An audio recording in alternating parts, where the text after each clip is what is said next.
A análise das migrações do ponto de vista do desenvolvimento é cada vez mais importante no mundo atual, devido também ao facto de a mobilidade das pessoas ter atingido um nível sem precedentes no mundo. Nós temos hoje cerca de 250 milhões de migrantes internacionais, a maior parte destes são migrantes laborais, portanto que se deslocam de um país para o outro para trabalhar, mas temos também 65 milhões de pessoas que foram, digamos assim, forçadas a abandonar as suas casas por questões de violência, de perseguição, de conflitos, etc. E destes, só uma parte é que são refugiados noutros países, porque a maior parte são os chamados deslocados internos, ou seja, deslocam-se dentro do seu próprio país, ao contrário do que as pessoas pensam. De qualquer forma, prevê-se que no futuro o número vai ainda aumentar mais, em resultado da globalização económica, das pressões demográficas, dos próprios fatores ambientais, etc. E, portanto, as migrações do ponto de vista do desenvolvimento são cada vez mais importantes, no sentido em que têm impacto quer nos países de origem destes migrantes, quer nos países de destino. E, de facto, o estudo demonstrou que o impacto dos migrantes no desenvolvimento dos países é, de certa forma, e no geral, é bastante positivo. Mas, para potenciar esse impacto, é preciso que existam políticas integradas e coerentes que favoreçam isso. No fundo, a ligação entre as migrações e o desenvolvimento é muitas vezes um aspecto negligenciado ou esquecido pelas autoridades, pelos decisores, que normalmente focam a questão das migrações mais na questão de gestão imediata dos problemas, de urgência de resposta e muitas vezes das questões de segurança, como sabemos. E, portanto, este não é um tema muito analisado na perspectiva do desenvolvimento. No entanto, nós vemos que hoje em dia as migrações estão sob os holofotes mediáticos e políticos. As sondagens aos cidadãos europeus revelam que as migrações são uma das principais preocupações dos europeus e, portanto, este estudo e o próprio projeto Coerência.pt, no fundo, é uma oportunidade para veicularmos mensagens positivas sobre as migrações, para desfazermos alguns mitos e também para alimentar uma decisão mais informada e mais coerente por parte das para o trabalho das instituições e dos decisores. Os migrantes têm vários impactos positivos, quer nos países de origem, quer nos países de destino. Um exemplo, o mais evidente e o mais falado de contributo dos migrantes para os seus países de origem são as remessas enviadas por esses imigrantes para as suas famílias nos países onde ficaram, digamos assim. E essas remessas, de facto, aumentam o rendimento disponível das famílias, dá-lhes rendimento para as suas necessidades básicas e há vários estudos que comprovam que têm um impacto importante na redução da pobreza nesses países. No entanto, também é preciso diminuir o custo destas remessas ao nível internacional e facilitar estes fluxos, porque os custos das remessas ainda são muito elevados, as taxas que se aplicam em várias partes do mundo. Depois, para além das remessas, as diásporas destes países em desenvolvimento no exterior e o próprio regresso dos imigrantes aos seus países têm outros efeitos também muito positivos ao nível do investimento, do comércio, da transferência de conhecimentos, de tecnologia, etc. O que acontece muitas vezes é que os países mais pobres têm dificuldade em implementar medidas que potenciem o contributo dessas diásporas. Não só os países mais pobres, Portugal também é um país de imigração e poderia aproveitar de melhor forma a sua diáspora no exterior, nós vemos isso, mas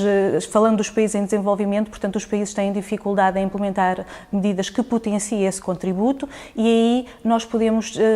ter alguns exemplos de lições positivas no caso da China e da Índia, que são países com diásporas imensas no mundo e que têm implementado alguns programas para potenciar o contributo dos seus migrantes. Depois, nos países de destino, os migrantes têm um contributo em geral positivo para a economia desses países e há toda uma questão de políticas que podem ser implementadas ao nível da precariedade do trabalho, de combate ao trabalho forçado, ao tráfico de pessoas, de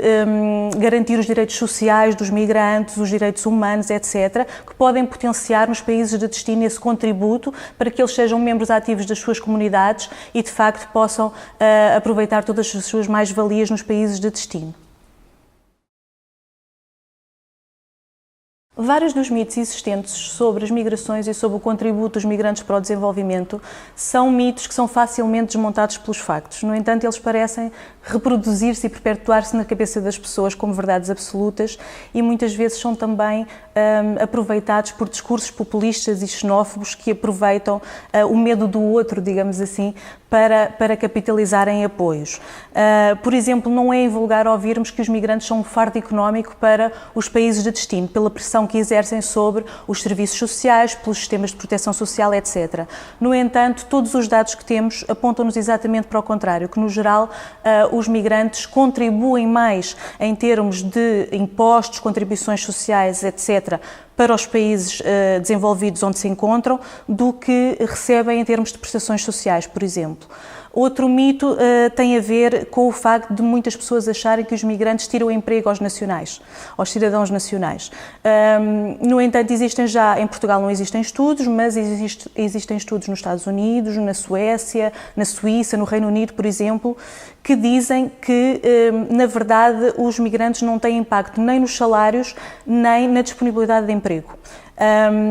Na verdade, nas sociedades europeias, o que está a acontecer é que os migrantes têm sido essenciais para aumentar a força de trabalho disponível em sociedades que estão muito envelhecidas e que precisam, portanto, de população ativa, que até tem um contributo importante para equilibrar as contas da segurança social, etc. E, portanto, neste contexto, o espaço europeu precisou e precisa de forma estrutural e crescente de migrantes em vários níveis de qualificações e de competências que venham colmatar as lacunas em vários setores muito importantes para as economias europeias. Um outro mito importante tem a ver com a dimensão deste fenómeno, que normalmente há uma disparidade entre aquilo que é a percepção das pessoas sobre a dimensão e o impacto dos migrantes nos seus países e a realidade em termos de números. No caso português isso é muito evidente.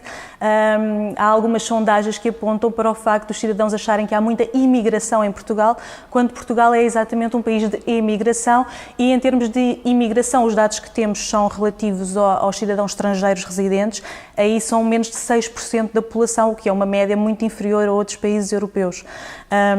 E depois também a dimensão do fenómeno em termos globais, porque as pessoas pensam que a maioria dos migrantes se desloca dos países mais pobres para os países mais ricos. Esse não é o principal fluxo,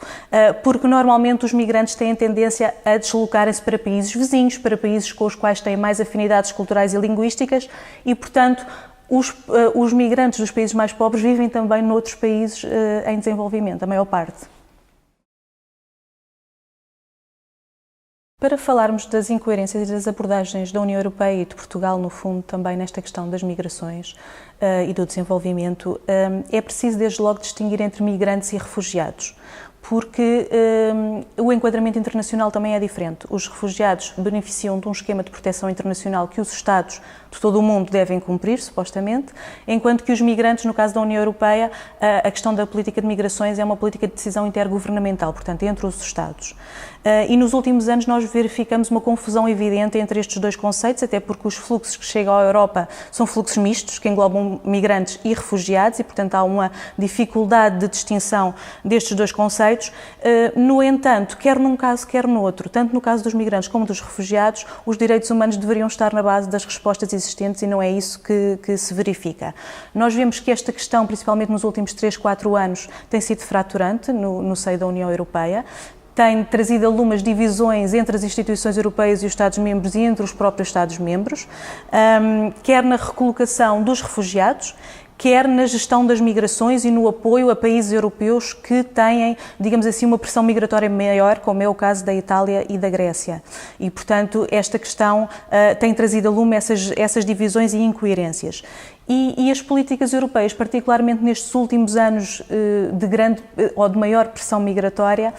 têm tido várias incoerências, desde logo a incoerência com os valores fundamentais da União Europeia. Isto fragiliza um pouco aquela postura moralizadora da União Europeia no exterior, como baluarte da defesa da democracia e dos direitos humanos, quando não é capaz de respeitar esses valores no acolhimento de migrantes e de refugiados. Um exemplo evidente desta incoerência com os valores é o facto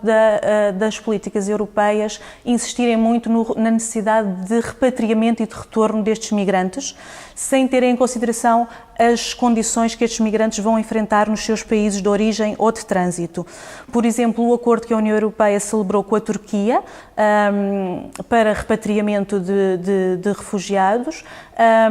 e que não tem em conta, no fundo, o caráter do regime turco, o que é que vai acontecer a esses migrantes. Depois também todo o apoio que é feito à Guarda Costeira Líbia para a contenção das migrações na fronteira marítima do Mediterrâneo, quando sabemos que existem vários relatos comprovados de tortura de migrantes, de violações dos direitos humanos, de tráfico de pessoas, etc. Isto apesar da legislação europeia dizer que os migrantes só podem ser repatriados no caso de os seus direitos e bem-estar estarem assegurados. Depois verifica-se também a predominância de uma abordagem securitária, no sentido em que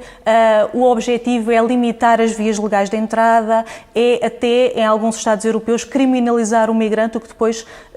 deriva numa desumanização dos próprios migrantes. E isto tem tido como resultado, muitas vezes, que as pessoas optam por vias mais perigosas, por rotas migratórias mais perigosas e ilegais e dando aso, portanto, a redes criminosas e etc. E ele, analisando os instrumentos concretos de gestão desta pressão migratória da União Europeia, isto é evidente, por exemplo, na rapidez com que a União Europeia aprovou o alargamento das competências da Frontex, que é a agência que geria a parte marítima, digamos assim, e agora da nova Guarda Costeira Marítima e de Fronteiras, por contraposição, por exemplo, à morosidade com que foi aprovado um esquema de recolocação dos refugiados entre os países europeus, que gerou imensa polémica e divisões entre os Estados-membros. Portanto, esta abordagem securitária reflete-se não apenas na questão dos migrantes, mas também dos refugiados, porque tornou, no fundo, cada vez mais difícil aos refugiados requererem proteção e asilo em solo europeu. E, de facto, a União Europeia podia aproveitar a reforma do Sistema Europeu Comum de Asilo para o alinhar mais com a Agenda 2030 para o Desenvolvimento Sustentável, que também tem uma meta dentro do Objetivo da Desigualdade sobre a gestão sustentável das migrações e o respeito dos direitos humanos dos migrantes, mas não é isso que está a acontecer. Outra das incoerências é que esta abordagem securitária é transposta também para o relacionamento da União Europeia com os seus países parceiros, com os países em desenvolvimento, por exemplo, no caso dos acordos de cooperação com estes países, muitas vezes levando até a uma instrumentalização da ajuda ao desenvolvimento. O que é que isto significa? Temos casos concretos em que a União Europeia condicionou, por exemplo, a assinatura de um acordo de cooperação para o desenvolvimento com um determinado país à assinatura também de um acordo para repatriamento e retorno de migrantes.